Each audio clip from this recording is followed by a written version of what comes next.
Orang buka pintu panggil juga orangnya. আসসালামু আলাইকুম। আজকে আপনাদের যে ভিডিওটা আমি দেখাবো সেটা হলো যে আপনাদের সচেতন করার জন্য, জাস্ট আর কিছু না, আমার জায়গা থেকে আমি আপনাদের সচেতন করতে আছি, আর আপনারা আপনাদের জায়গা থেকে অবশ্যই কেয়ারফুলিভাবে থাকবেন। যাই হোক, ভিডিওটা করার কারণ হলো মালয়েশিয়াতে ফরেনাররা প্রচুর পরিমাণে অবৈধ আছে এবং সেটা এদেশের সরকার জানে, সেই অভিযান চালায়। এবং পাশাপাশি শুধু যে আপনার পাসপোর্টের জন্য বা ভিসার জন্য আপনাকে ধরবে ব্যাপারটা এরকম না। এটা ধরার কারণ হলো মালয়েশিয়াতে প্রচুর পরিমাণে ফরেনাররা বিভিন্ন দেশে, মালয়েশিয়া, ইন্দোনেশিয়া, মিয়ানমার, ভিয়েতনাম, তারপরে যারাই আছে তাদের সবাইকে ধরতে আছে। বেশিরভাগ কারণেই আমি দেখতে আছি যেটা তাদের নিউজ চ্যানেলেও তারা এটা ক্লিয়ার করতে আছে, সেটা হলো নেশার জন্য। তো এখন নেশাটা এটা আপনার অ্যালকোহল জাতীয় কিছু, সেটার জন্য না।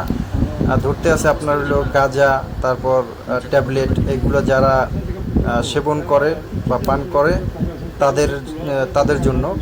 সো তারা আসলে বিদেশের বাড়িতে আমরা আসছি সেটা টাকার জন্য। এখানে আসলে আমরা ফ্যামিলি সাইরা থাকি সেটা একমাত্র শুধু জাস্ট টাকার জন্য, ফ্যামিলির সুখের জন্য, ফ্যামিলির শান্তির জন্য। যারা দেশে আছে তাদের একটু শান্তি দেওয়ার জন্য। যাই হোক, এখন যারা এই মালয়েশিয়াতে এই ধরনের নেশার সাথে জড়িত আছেন তাদেরকে আমি বলবো অবশ্যই আপনারা এইগুলা সাইরা দেন, কারণ এটা আপনার দেশ না। আর দেশ হলেও আপনি আপনার বাংলাদেশেও এটা আপনার করা ঠিক না, কারণ এটা আপনার দেহের ক্ষতি, আপনার শরীরের ক্ষতি। সো যারা এগুলো করেন অবশ্যই এইগুলো থেকে বিরত থাকবেন। আর যারা মালয়েশিয়াতে অবৈধ আছেন তারা অবশ্যই কেয়ারফুলি থাকবেন।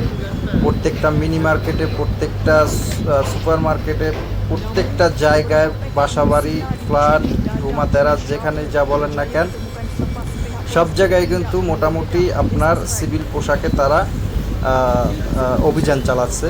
সো আপনারা এই অভিযান থেকে যদি দূরে থাকতে চান তাহলে অবশ্যই আপনাদের এই ভিডিওটা বেশি বেশি করে শেয়ার দিয়ে অবশ্যই সচেতন হতে হবে এবং মানুষকে সচেতন করতে হবে। কারণ আমরা বাংলাদেশি সবাই ভাই ভাই, এদেশে ঝগড়াঝাটি করতে আসি নাই, আসছি 2 টাকা কামানোর জন্য। আর সবচেয়ে ইম্পর্ট্যান্ট যে কথাটা সেটা হলো আপনাদের অবশ্যই এই সমস্ত নেশা থেকে বিরত থাকতে হবে। আপনারা যদি এই সমস্ত কাজ করেন, কিন্তু আপনার ভিসা আছে, পাসপোর্ট আছে, আপনি সব দিক থেকে লিগ্যাল, বাট আপনি যদি নেশার সাথে জড়িত থাকেন অবশ্যই আপনাকে ছাড় দেবে না, অবশ্যই ধরে নিয়ে যাবে। সো যারাই ফ্যামিলি, সবাই এই দেশে ফ্যামিলি ছেড়ে আসছে টাকার জন্য, তো এই দেশে এগুলো থেকে তো অবশ্যই বিরত থাকবেন। দেশে গেলেও এই সমস্ত জিনিস থেকে বিরত থাকবেন আশা করি। সো সবাই ভিডিওটা অবশ্যই বেশি বেশি করে শেয়ার দেবেন। সকল বাংলাদেশি ভাইদেরকে আল্লাহ পাক হেফাজত করুন।